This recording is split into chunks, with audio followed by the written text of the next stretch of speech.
Chapter 12.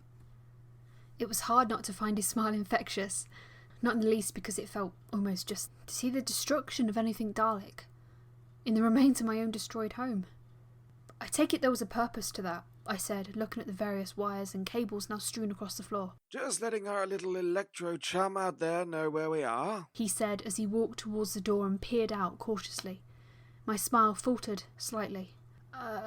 I take it that's part of the plan? Of course, he replied. Rather like that dead Dalek we found earlier, the infiltrator will have a remote alarm to let it know if someone has been tampering with its base of operations.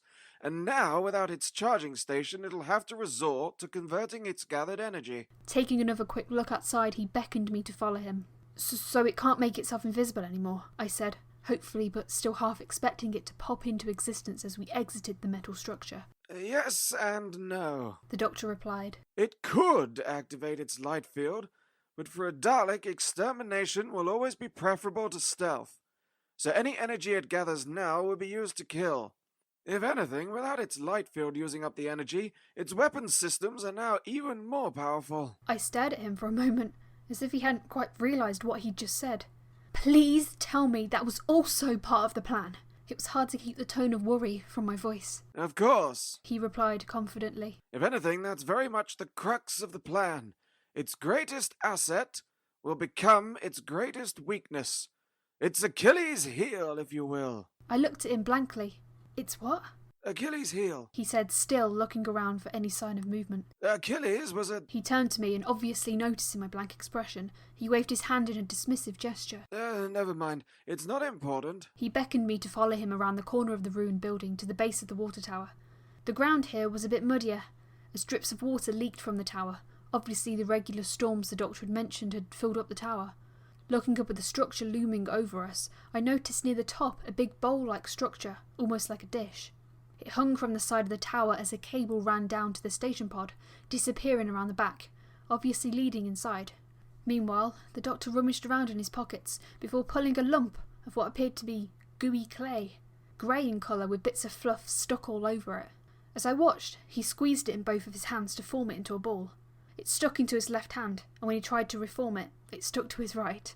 He shot me a rather sheepish look, like a child who's made a mess. For a man fighting a war, he always managed to retain a slightly comical air about him. He looked back to the water tower and, wrapping his sticky hands around the nearest leg of the tower, he wiped them downwards several times until it was coated in the clay substance. After a moment he stood back, like a sculptor admiring his handiwork. Yes, I think that will suffice, he beamed as he leaned down to wipe his hands on the wet grass. Gingerly I poked a finger at the grey substance, and a string of it pulled away as I prodded it. Oh, what is this stuff? I said, waggling my finger to flick the long grey strand off. Sullivan's thermite. He spoke these words with a mix of impressiveness and revulsion. It was invented by an old friend of mine. A brilliant man, but some of his inventions were a little too destructive for my liking. So what does this one do? I asked as the doctor began to fiddle with the sonic screwdriver again. It creates a high burst of heat, originally developed to combat the ice warriors. Abhorrent use of its properties, but this will be much more effective. What are you planning? I asked, inquisitively. You will surrender or be exterminated. From around the other side of the building, the deep metallic drones of tread rang out.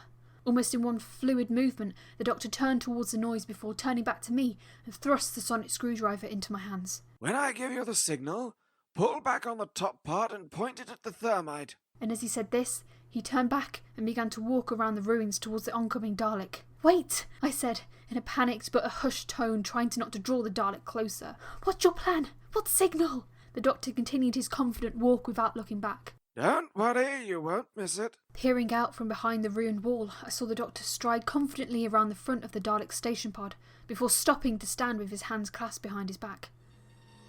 The Dalek glided menacingly towards him, and I could see its spheres were now crackling intermittently with its stored energy. The Dalek came to a halt 10 feet away from the doctor. Where is the other? The doctor shrugged. I'm not sure, we got separated. Still, at least that means you haven't found them either. He jerked his thumb over his shoulder towards the pod. I wouldn't go in there if I was you. Someone's made a terrible mess of the place. The Dalek began to move forward, and as it did so, the doctor moved around in a wide circle, keeping his distance, but never taken his eyes off the Dalek. The distrust was obviously mutual, as the Dalek also moved in a manner that allowed it to keep its gun and eye on the Doctor. It reminded me of the times when, during longer periods of lockdown, space porters used to fight each other to let off steam, circling each other surrounded by a noise ring of onlookers. Safe for the hum of the Dalek's movement, the two enemies circled in silence, but in its own anticipatory way. The silence was just as deafening as a jeering crowd. Soon, the two had swapped places, the Dalek in front of the open station pod, and the Doctor now stood several feet away. Even at this distance, I noticed him glance quickly to me before back to the Dalek opposite him. My fear made me want to look at the Dalek, but I daren't look away from the Doctor in case I'd missed his signal. He stood there, once more with his arms folded behind his back. I take it introductions aren't necessary? You are the Doctor. You will surrender. The Doctor took a more relaxed stance and folded his arms in front of him. And if I don't? The Dalek seemed to contemplate this for a moment, and its eye stalk and gun twitched, as if desperate to exterminate the man in front of it, its globes bristling with charged energy. You will be incapacitated and taken by force. Let me guess, to the sepulchre? And exactly how do you propose to get me there? He was obviously playing for time. I didn't see anything resembling a teleporter in your little home. The Dalek raised its arm with the dish. You will be transported remotely, as have the Fallen. The Fallen? I take it you mean the remains of the Daleks. The Doctor exclaimed incredulously. Even I was slightly taken aback. Hearing them described like that was almost like they were being treated with reverence.